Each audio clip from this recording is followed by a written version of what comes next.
A few weeks ago, my 4-year-old told me that she couldn't read hard books or that she wasn't a good reader.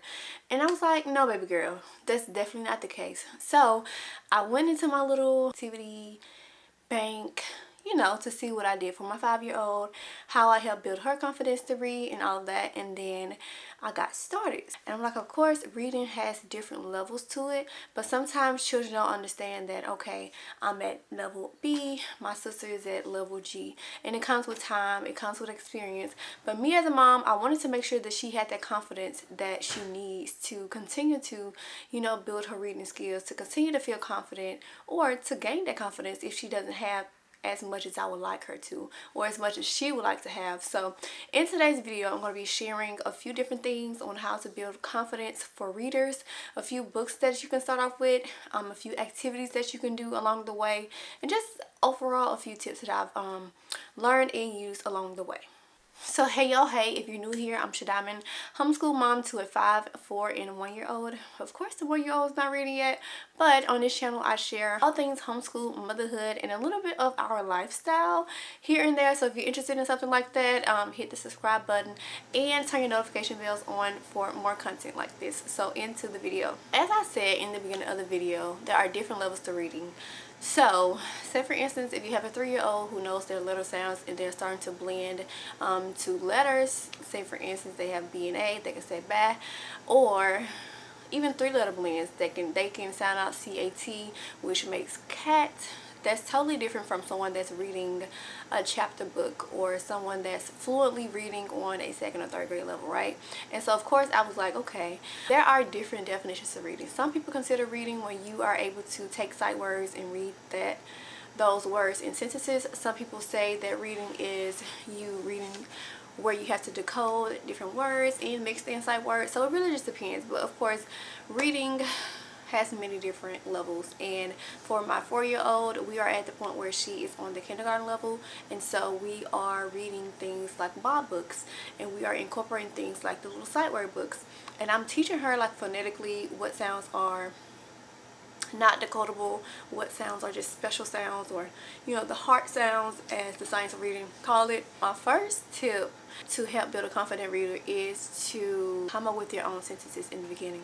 So as I said, when your child is able to blend 3-letter words, the CVC words, it's best in the beginning to kind of write out your own little sentences. So say for instance, I will write out I sit, or I will put her name, Keziah sit, or something like that. My 5-year-old, I used to make up my own sentences because I used a dry erase board and marker to kind of teach her those different sounds and blending, because it was interactive. She could erase different sounds and stuff like that, so that really worked well for us.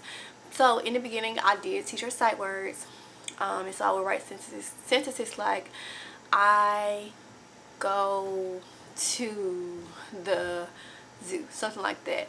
And then once she was able to decode words, I would be like, the cat is big, or something like that. But long story short, I was making up sentences that I knew she would engage with, and I was doing it in a manner that I knew it wouldn't overwhelm her. So if we did 1 or 2 sentences a day, that was totally fine, because I knew it wasn't too much for her. And I noticed that when you create sentences on the dry erase board, you know when your child has reached their max, like when they're just over it, as opposed to when you give them a book, they kind of feel like they have to walk through it themselves and that they don't have any help, and it's kind of overwhelming because it's not how they learn how to read. So say for instance, if your child is familiar with the word family act, so reading words like cat, sat, mat, whatever the case may be, and on the dry erase board they are familiar with it because they're able to touch it and break it down. But once you give them a book, like these aren't in specific order, but these are some Bob books, right? So this one is milk, but inside the book it's going to have some sight words in here, and the sentences are like 5, 6, 7, 8 words long, and your child is only used to reading I sit here, or just 3-letter word sentences, whatever the case may be. This will be very overwhelming for them. Now of course, this is the kindergarten book 6 of the Bob books, and so it doesn't start off this way. It starts off with 1 word per page and then 2 words per page. But in the beginning, you can kind of tailor the sentences based on your child, and so I started off with my own sentences at first. So that's my first tip. My second tip is to make your own little books. So say for instance, you are working on a specific word family. So you're working on a word family with the word and, or words like ran, can, like I can, she ran, whatever the case may be. You can write out those simple sentences on the blank books, and I'm going to try to find one to show you, but you can have your child illustrate what that is, so it can be something that they are proud to look at. They drew the pictures, you wrote the sentences. You can kind of alternate pages, so have them read one page, you read one page, or whatever the case may be. So that's another alternative. Third tip I have is to keep your sessions short. Literally short. 5 to 10 minutes. Probably 10 minutes is too long for what a 2, 3, 4-year-old that's just starting to read. They may get overwhelmed if it's too much for them. So keep the session short, keep it interactive, keep it fun, and just make sure that you observe how long they can actually focus in before they want to do something else. My next tip is going to be to keep it fun, and that means sometimes that they have to be up and at it, right? So you can put different words on the wall for them to run and take off, or run and point to, or give them a pointer or something like that for them to kind of get engaged. Goal is to keep it fun, and sometimes that includes you bringing out the Play-Doh. So that's in the very beginning, before they get that foundation, before they get that confidence of reading fluently, before they get their first introduction to like Bob books or other decodable books, where they are super confident that they can read it based off the practice that you have gave them, right? So that's that. Now I've lost count on how many tips I've gave thus far, but once they get to that point where they have started reading their Bob books, here is something that you can do. So let me find the book first. Okay, so I found one of the beginner reader books from the Bob books. This is book 3 out the first beginner reader set. So this is Dot, and I just wanted to show you like how the book starts off. So this is book 3. That means they have mastered 2 of the books. The first book started off with just 1 word per page, and then 2 words per page. So this one has 4 words in a sentence. All of them are decodable, meaning that your child can sound out these words. And so what I realized is sometimes when your child is reading something new and they have to decode every single word, it can be discouraging because they feel like I'm using all of my brain power to figure out what these words are, and they don't want to read more than 2 to 3 pages, right? If you can, in the beginning, give them a little practice with the different word families to prepare them for the books that they're going to read. And then in this book, I like that it's repetitive and it's also like rhyming words. So say for instance, the first page says Dot has a hat, and then on the next page it says Dot has a cat. The cat has a hat.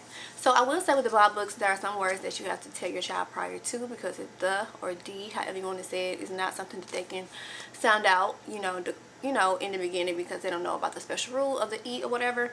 But the recurring words in this book is Dot has a, and then dog, and so the other words are rhyming words. So I guess it would help for you to work on the word families, for your child can get familiar with those, and then it'll be easier for them to just recognize, okay, the end of this word is at, so the word must be cat or bat or whatever the case may be.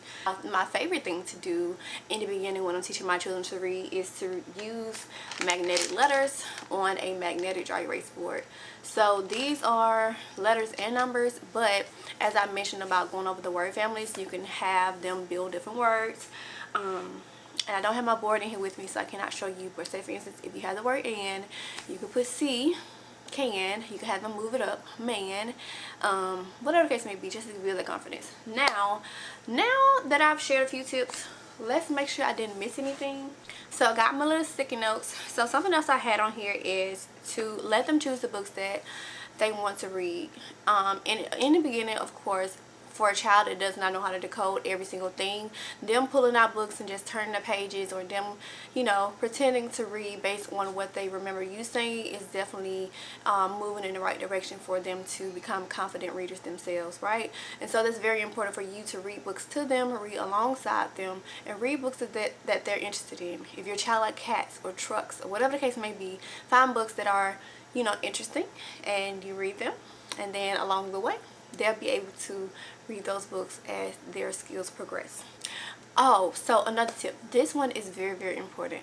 Avoid overcorrecting your child, right? So say for instance they get a letter mixed up or they don't say the right sound. Do not correct them every single time, because this can be discouraging to a reader who just built up their confidence to try to read a book.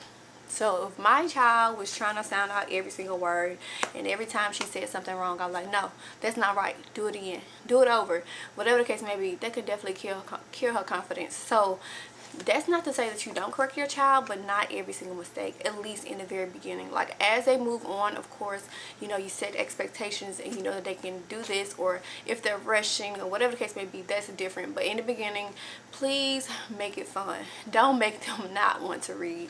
Don't make them not want to pick up a book, because it can definitely happen. And as perfectionists or as parents who just want their children to do the best that they can in the beginning, learning how to read is definitely a skill that many children struggle with, that doesn't come naturally for many children. So it takes repetition.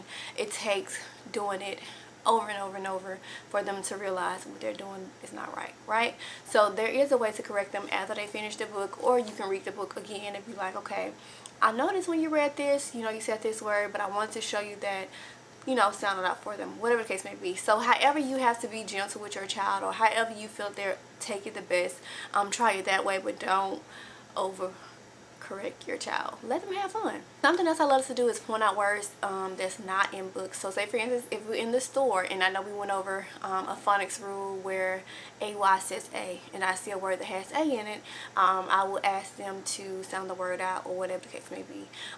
Or, you know, on a cereal box, I will point to a word that I think they can sound out, or something they've seen before. That's something else that's fun for kids. Now, this one may be one of my favorites, and that is giving your child a task or allowing them to read to their younger sibling. And this can be something like a Bob book in the beginning, or, you know, just to build a confidence, right? So they want to bond with their sister or their brother, and they're learning to read, right? And it's a no judgment zone. Like, you know, they're just reading to their sister. Whether they're wrong or right in the very beginning is a step forward to getting it together. So having them read to someone else, whether that's a, you know, stuffed animal, a sibling, someone else that they're very, very comfortable with, can definitely boost their confidence long term. The most important one, choose the right books. So I mentioned the Bob books in the beginning, but I'm going to also show you some more books that you can use and what phase to go in, right? So initially we're going to start off with the CVC word blends, get them familiar with that, start the early decodable books that's not too lengthy, that's not too hard, that has familiar words and stuff like that. And then we move on to something like, let's see. So I started with sight words with my 5-year-old. So I did buy her these sight word reader books. And I thought I had something in here, but obviously I don't. So let me go find some sight word readers, and then I'm going to bring another book too. Okay, so I was only able to grab one of these sight word reader books, but this one said I did it. And this one focuses on the words did and it, so it shows you in the back of the book, right? And so in the beginning, these books make your child look at the pictures to guess the first words, or the words in the book. So say for instance for this one, it has button, I did it, right? Now for a child who can only read a CVC word, they would be like, I don't know, you know, just guessing. And I didn't like these books for that purpose, because the guessing is not helping your child read, but it's repetitive, right? So pull, I did it. Tie, I did it. And again, if your child does not know that IE says I, then it will be hard for them to read this actual book. So I have waited to start giving these books to my 4-year-old once we were good with decoding and learning the different rules and stuff like that. So these are another set of books that you can read after you start with the decodable books, or depending on how you taught sight words before phonetics, or phonetics versus sight words, it's up to you. But these are another set of books that I used. So of course, most of the books, they would look at the picture and be able to guess the words. But for me, I didn't think that was a good idea, so I waited for my 4-year-old to use these. Now she does. So another set of books, I would say a lot of books are marketed towards like beginner readers, but they are definitely advanced. And here is 2 books that I can show you. And this one is my first reading book is Thai Travels. So with this one, you will have to look at the back of what the thing says. So for this book, it says, my first basic language word repetition, ideal for sharing your emergent reader, right? Then it says 1 means simple sentences for eager new readers. 2 would be engaging stories for developing readers. 3 would be complex plots for confident readers, right? So if you just look at this and be like, I can read, you would think, okay, maybe my child can read this. But look at the words on this book. Look at the words in this book. It's very lengthy, and you know, your beginner reader that can only read CVC words will not be able to read this book. So just because I said my first reading book does not mean that it's for a really beginner reader, right? So you have to be careful when choosing these books. I had to find out the hard way, because once I got them, I was like, okay, this is going to be overwhelming for my child. So yeah, so I had 3 different books. I talked about the Bob books, the sight word readers. You have the My First books that you can get from different brands. Of course, different brands measure beginner readers on different levels, so you have to pay attention to that. Just because it said level 1 does not mean it's going to be easy, right? Depending on the level of your child. So you have to do a little bit of research to figure out what's best. So this book came from like a Chick-fil-A meal, and it says I can read beginning reading, and I feel like this is the same brand, but you see this one says My First Reading, and this one says beginning reading level 1. So as you can see, this one is like for your child that knows the phonetics, that knows the ins and outs of different words, different rules, and stuff like that. So just wanted to share that. And then the other book that I had, the other set that I had, is a Pete the Cat book. It is a beginner reader, but of course, in the manual that I actually read, it says that those books are for you to read to your child, not for your child to read themselves, right? So you can read alongside them or read for them, but it's not for you to say, hey, you can spell cat, you can read stop, now I want you to read these sets of books for me, right? Because a lot of the books aren't designed for your child to read by themselves. It's a line to have a familiar story, something that's engaging or interesting to them, but for you to read with them. And then of course, as they grow and build their skills, they'll be able to read it themselves. But I'm glad I looked and actually read what the manual said to do, because otherwise I was going to be like, okay, maybe we're not up to par, right? So I think those are all the tips that I have in terms of building a confident reader. Picking the right books is so important. There are a lot of decodable books that you can print out. You can create your own. If you are a DIY person like me, you can look up different books. You know, of course, there are a lot of beginner books on the market, but as I said, just figure out what's best for your child and make sure that you make it interesting. In the beginning, it helps to do fun games, to add a lot of movement, to do a lot of repetition, but also to have your sessions short, right? And so if they're not interested in reading like actual books, you can incorporate reading when you're out and about, reading different signs, pointing out different things, reviewing different rules and stuff like that. And so something I noticed with my children is when it comes to learning about like vowel pairs, like AY says A or whatever the case may be, they memorize it way faster than they are able to actually read it fluently. So you just have to keep, you know, repeating and giving them that practice they need to be that confident reader, right? And so a lot of people just start off in the beginning with teaching the ending sounds, teaching the vowel combinations, teaching, you know, different patterns and long vowels and all of that before they give their children books. But you know, it's totally up to you and what you think your child is ready for.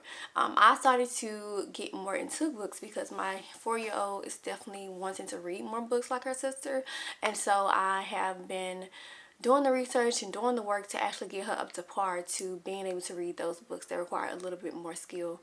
But every chance I get, I make sure that I tell her that I'm proud of her, you know, that she's doing a great job, and I make sure that I give her books that are digestible for her to let her know that she definitely can do it, and the more she practices, the better she gets.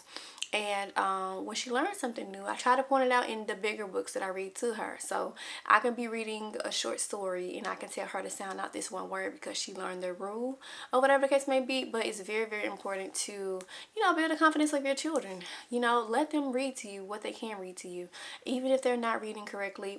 When it comes to, I don't know, bigger books, so to speak, you know, they memorize certain books, that'll help them build their confidence too. Oops, it's broke. But the goal is to give them what they're ready for, right? But also don't limit them to what you think they're capable of, because when they're ready, they will definitely let you know and they will ask. And so it's up to us to give them that head start, to give them the skills that they need, and to help them. There are great curriculums out there, but I'm used to doing it like kind of on my own at the pace of them. So yeah, I would definitely link all of the books that I've shown in this video so far. That's the end of my tips for, you know, helping your child gain the confidence to read. Just giving them those opportunities to, you know, practice. It's very, very important. So hopefully this video is helpful. Let me know if you have any comments. Let me know if you have any feedback. Let me know if you have any beginner reader books that you could recommend, or curriculum, whatever the case may be. It may be helpful to another parent. So yeah, see y'all in the next video.